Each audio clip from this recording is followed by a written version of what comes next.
सुंदरवन जंगल में मीनू शेरनी अपने 3 बच्चों के साथ रहती थी। मीनू शेरनी के तीनों बच्चे बहुत ही खूबसूरत थे।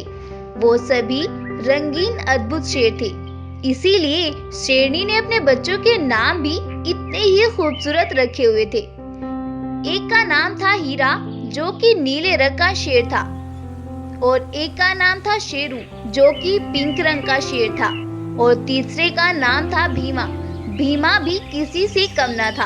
उसका रंग तो बिल्कुल सोने के जैसे चमकता हुआ था। वह गोल्डन कलर का शेर था। शेरनी अपने इतने खूबसूरत बच्चों को पाकर बहुत खुश थी और उतनी ही उदास भी थी, क्योंकि शेरनी के पति सिम्बा शेर और उस जंगल के राजा शेर कुछ दिन पहले ना जाने कहां चले गए थे, और वह आज तक भी अपनी पत्नी के पास नहीं आए थे। सिम्बा शेर ने तो अपने इतने खूबसूरत बच्चों को भी नहीं देखा था। यही वजह थी कि शेरनी को इतना कुछ मिलने के बाद भी वह दिल से खुश नहीं थी। वो बेचारी पूरा टाइम बस अपने पति के आने का इंतजार करती थी और साथ ही अपने बच्चों के लिए फिक्रमंद भी रहती थी, क्योंकि उसके इतने खूबसूरत बच्चों को कोई भी नुकसान पहुंचा सकता था। इसीलिए शेरनी उन्हें कभी भी अपनी गुफा से बाहर नहीं जाने देती थी, और ना ही वो उन्हें कभी भी अपने साथ जंगल ले जाया करती थी। शेरनी के बच्चे भी अक्सर ही अपनी माँ से अपने बाबा के बारे में पूछते रहते थे। मामा, हमारे बाबा कहाँ हैं? वो हमारे पास क्यों नहीं आते हैं? हमने तो आज तक भी अपने बाबा को नहीं देखा है। अरे बेटा, तुम्हारे बाबा किसी काम से दूसरे जंगल गए हैं। वो जल्द ही वापस आ जाएंगे और तुम परेशान ना हो, फिर हम सब मिलकर खूब खेलेंगे। शेरनी बेचारी ये सब बोलकर अपने बच्चों को दिलासा देती है और खुद वो बहुत परेशान हो जाती है और भगवान से अपने पति के आने की प्रार्थना करने लगती है। तभी कोई चमत्कार होता है और शेरनी को दूर से सिम्बा शेर आता हुआ दिखाई पड़ता है। सिम्बा शेर को आते देखकर शेरनी बहुत खुश हो जाती है, और जैसे ही सिम्बा शेर उसके पास आता है तो शेरनी के तो खुशी के ठिकाने ही नहीं रहते हैं, और वह सिम्बा शेर से बोलती है, आप मुझे पता था कि आप जरूर आएंगे, मुझे पता था। अरे शेरनी, तो बस देखो मैं आ गया। लेकिन आप कहाँ चले गए थे? ये देखो हमारे बच्चे कितने सुंदर है ना। वो बस मैं कहीं बुरा फंस गया था, लेकिन अब तो मैं आ गया हूँ ना, और हमारे बच्चे तो बहुत सुंदर है शेरनी। अपने बाबा को देखकर वो तीनों भाई भी बहुत खुश होते हैं, और इसके बाद से वो सभी मिलकर उस जंगल में रहने लगते हैं। कुछ दिन बीतते हैं। एक दिन जब शेरनी जंगल में जा रही होती है तो उसके बेटे अपनी माँ से जिद करने लगते हैं। अरे मामा, हमें भी आपके साथ जंगल जाना है। हमने तो आज तक भी जंगल नहीं देखा। पहले तो आप बोलती थी कि जब तुम्हारे बाबा आ जाएंगे तब मैं तुम्हें जंगल लेकर जाऊंगी। अब तो हमारे बाबा भी आ गए हैं ना, अब तो हमें जंगल लेकर चले ना माँ। अपने बेटों को ऐसे जिद करता देखकर सिम्बा शेर बोलता है, अरे भगवान, जब बच्चे इतनी जिद कर रहे हैं तो क्यों ना इन्हें आज हम जंगल लेकर ही चले। सिम्बा शेर के ऐसा कहने पर वो सभी एक साथ जंगल में चले जाते हैं, और जंगल में जाकर वो बच्चे खूब मजे मजे करके खेलने लगते हैं।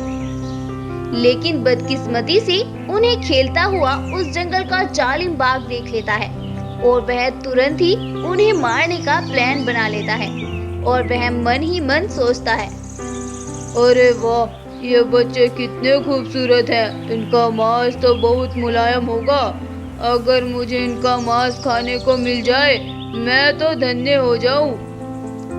वो ऐसा सोच ही रहा था कि सफेद शेर की नजर उस पर चली जाती है, और वह चौकन्ना हो जाता है और अपने बच्चों को लेकर वहां से चल देता है। अपनी गुफा में पहुंचकर सफेद शेर को उस बाघ का ही डर सताता रहता है। उसकी आंखों में शिकार करने का लालच था। वो उसे साफ दिख रहा था, इसीलिए वह अपने बच्चों का और भी ज्यादा ख्याल रखने लगता है। और रात में भी जब वो तीनों बच्चे सो जाते हैं तब भी शेर को नींद नहीं आती है और उसे खुटका हो रहा था कि कभी वह जालिम बाघ रात होने पर उसके बच्चों पर हमला न कर दे। अगली सुबह होती है और शेरनी जंगल से खाना लेने के लिए निकलती है। तभी शेरनी का एक बेटा शेरनी से बोलता है, अरे मामा, हमें भी जंगल जाना है। कल हमने जंगल में बहुत मजे किए और आज तो आप हमें शिकार करना सिखाना। अपने बेटे को ऐसा बोलते देखकर शेरनी उन तीनों भाइयों को अपने साथ ले लेती है और वहाँ से जंगल के लिए निकलती है। सफेद शेर भी उनके पीछे पीछे जंगल में निकलता है। जब शेरनी बच्चों को शिकार करना सिखा रही होती है तो वह बाघ वहाँ पर आ जाता है। उस जालिम बाघ को देखकर शेरनी डर जाती है और वह अपने बच्चों से बोलती है, बेटा चलो यहाँ से, अब बहुत खेल लिए। शेरनी को ऐसा कहते देखकर बाघ बोलता है, अरे शेरनी जी, कहाँ जाती हो? अभी तो मुझे तुम्हारे एक बेटे का शिकार भी करना है। रुको जरा, सब्र करो, इतनी भी क्या जल्दी है। ऐसा बोलकर वह जालिम बाघ तुरंत ही शेरनी पर हमला कर देता है और शेरनी भी बाघ से कम ना थी, वह भी बाघ के साथ लड़ने लगती है। शेरनी के बेटे ये सब देखकर बहुत डर जाते हैं और वह खूब जोर जोर से रोने लगते हैं। लेकिन उन दोनों में लड़ाई और भी बढ़ती ही जाती है। इस लड़ाई में शेरनी घायल हो जाती है और वह नीचे गिर जाती है। अब बाघ का रास्ता साफ हो जाता है और वह बच्चों की ओर बढ़ता है। तभी अचानक से वहाँ पर सफेद शेर आ जाता है और वह पीछे से बाघ पर हमला कर देता है और उस जालिम बाघ को वहीं पर मार डालता है। बाघ के मरने के बाद सफेद शेर जल्दी से शेरनी को अपनी पीठ पर लाद कर और हकीम भालू को दिखाकर अपनी गुफा में वापस लाता है और उसे आराम करने के लिए जमीन पर लेटा देता है और वो सभी शेरनी का अच्छे से ख्याल रखने लगते हैं। कुछ दिन बाद शेरनी बिल्कुल ठीक हो जाती है और शेरनी के बेटे भी अब बड़े हो जाते हैं। शेरनी के ठीक होने पर वो सभी बहुत खुश होते हैं और फिर से वो सभी खुशी खुशी उस जंगल में रहने लगते हैं। अब जब भी कभी शेरनी को कहीं जाना होता है तो सिम्बा शेर उसके साथ जाता है और उनका ख्याल रखता है। गोल्डन शेर का पुनर्जन्म और जालिम बाघ ने मचाया जंगल में कहर। जंगल में बहुत शांति थी। कोई भी जानवर उस पूरे जंगल में टहलता हुआ दिखाई नहीं पड़ रहा था। शायद सभी जानवर अपनी गुफा में सो रहे थे या फिर उन पर कोई मुसीबत आन पड़ी थी। तभी एक हिरन अचानक से जाने कहां से निकल कर आती है और वह बेचारी एकदम से बाघ के हत्थे चढ़ जाती है और वह उस हिरन का बहुत ही बेरहमी से शिकार कर लेता है। यही कारण था कि जंगल का कोई भी जानवर अपने घरों से बाहर नहीं निकल रहा था और क्योंकि ये बाघ बहुत ही जालिम था, यह किसी भी जानवर पर रहम नहीं खाता था और उसका बेरहमी से शिकार कर लेता था और बदकिस्मती से यह बाघ ही इस जंगल का राजा था। इस जालिम का खौफ जंगल में इस कदर फैला हुआ था कि सभी जानवर अपने बिलों और गुफाओं से बाहर ही नहीं निकलते थे और जो कोई भी जानवर बाहर निकलता था उसे ही वह अपना शिकार बना लेता था। जंगल के सभी जानवर बहुत परेशान थे और भगवान से अपने जंगल में रहम की दुआ कर रहे थे कि किसी तरह उनके जंगल में भी शांति हो जाए। एक दिन उनके जंगल में दूसरे जंगल से चलता हुआ एक गोल्डन शेर आ जाता है। उस गोल्डन शेर को देखकर जंगल का कोई भी जानवर उससे डरता ही नहीं है। वह गोल्डन शेर भी जानवरों का ये रवैया देखकर हैरान हो जाता है और वह अपने मन ही मन में सोचता है, अरे ऐसा क्या, इस जंगल का कोई भी जानवर मुझसे नहीं डर रहा है, वरना शेर को देखकर तो जंगल का कोई भी जानवर टिक ही नहीं पाता है। चलो जो भी, मुझे इससे क्या लेना, मैं तो इस जंगल में सैर पर आया था और मुझे तो शाम होते होते अपने जंगल भी पहुंचना है, जल्दी से चलता हूँ। वो ऐसा बोलकर वहाँ से जाने लगता है कि तभी गोल्डन शेर के पास एक भैंस दौड़ती हुई आती है और वह हाँफते हुए शेर से बोलती है, अरे महाराज, आप आ गए। मुझे पता था कि आप जरूर आएंगे और हम लाचारों पर भी भगवान का कोई करम जरूर होगा। अरे भैंस बहन, ये तुम क्या बोले जा रही हो? पहले तुम थोड़ी देर तक सस्ता लो। मुझे लगता है कि तुम बहुत दूर से दौड़ती चली आ रही हो। अब तो मैंने सस्ता लिया, आप जो मुझे दिख गए। इतने दिन से हम यहाँ गुर्बत की जिंदगी गुजार रहे हैं। अब तो हमें अपना मसीहा सामने दिखा है और मैं इस मौके को गंवाना नहीं चाहती हूँ। अरे भैंस बहन, ये तुम क्या बोले जा रही हो? मेरी कुछ भी समझ नहीं आ रहा है। क्या तुम मुझे कुछ समझाओगी? महाराज, आप ही हमारे जंगल के राजा हुआ करते थे। तब हमारा जंगल बहुत खुशहाल था और सभी जानवर भी इस जंगल में बहुत खुश थे। लेकिन उस जालिम बाघ ने इस जंगल का राजा बनने के चक्कर में आपके बेटे, पत्नी और आप सभी को धोखे से मार डाला था। अब आपका पुनर्जन्म हुआ है। महाराज, प्लीज आप हमें बचा लीजिए।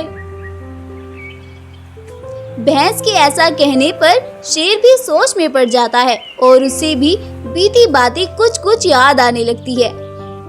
और कुछ देर बाद जब वो जंगल में घूम रहा होता है तो उसे वह गुफा दिखाई पड़ती है जहाँ पर वो अपने परिवार के साथ रहता था और उसे सब कुछ याद आ जाता है।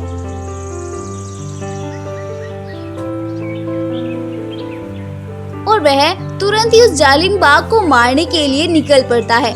गोल्डन शेर पूरे गुस्से में बाघ की गुफा की ओर बढ़ रहा था, लेकिन वह उस बाघ की जादुई शक्तियों के बारे में बिल्कुल अनजान था और ना ही उस भैंस ने उस बाघ की जादुई शक्तियों के बारे में गोल्डन शेर को आगाह किया था। कुछ देर इधर उधर ढूंढने के बाद आखिरकार गोल्डन शेर को बाघ की गुफा दिखाई पड़ती है और वह तुरंत ही दौड़कर उसके पास जाता है। बाघ गोल्डन शेर को देखकर हैरान हो जाता है और वह मन ही मन सोचता है, अरे इसे और इसके परिवार को तो मैंने बहुत दिन पहले मार दिया था, लेकिन अब ये यहाँ कैसे? वो ऐसा सोच ही रहा था कि गोल्डन शेर उससे बोलता है, क्या हुआ? मुझे देखकर परेशान हो गए तुम तो? सोच रहे होंगे कि मैंने तो इसे मार दिया था, लेकिन अब ये यहाँ कैसे? कोई नहीं, मैं तुम्हें बताता हूँ कि मैं यहाँ कैसे। गोल्डन शेर बाघ से ऐसा बोलकर उस पर हमला कर देता है। जैसे ही गोल्डन शेर उस पर हमला करता है, वह बाघ एक बाघ मानव में बदल जाता है और गोल्डन शेर पर अपनी शक्तियों से हमला करने लगता है। गोल्डन शेर ये सब देखकर परेशान हो जाता है और वह भगवान से अपने मन ही मन में मदद मांगता है। हे भगवान, प्लीज मेरी मदद करो इस बुराई को खत्म करने में। उसका ऐसा बोलना था कि आसमान से कुछ शक्तियाँ आकर गोल्डन शेर में समा जाती हैं और वहाँ पर गोल्डन शेरों की प्रजा देखते ही देखते इकट्ठी हो जाती है। इतने सारे गोल्डन शेरों को देखकर बाघ वहाँ से भागने लगता है, लेकिन तभी वो सभी गोल्डन शेर उस पर टूट पड़ते हैं और उस बाघ मानव को वहीं पर मार डालते हैं। इस तरह से जंगल से इस बुराई का अंत हो जाता है। इसके बाद जंगल के सभी जानवर गोल्डन शेर का शुक्रिया अदा करते हैं और उसे ही जंगल का राजा बना देते हैं और इसके बाद सभी जानवर फिर से उस जंगल में खुशी खुशी रहने लगते हैं।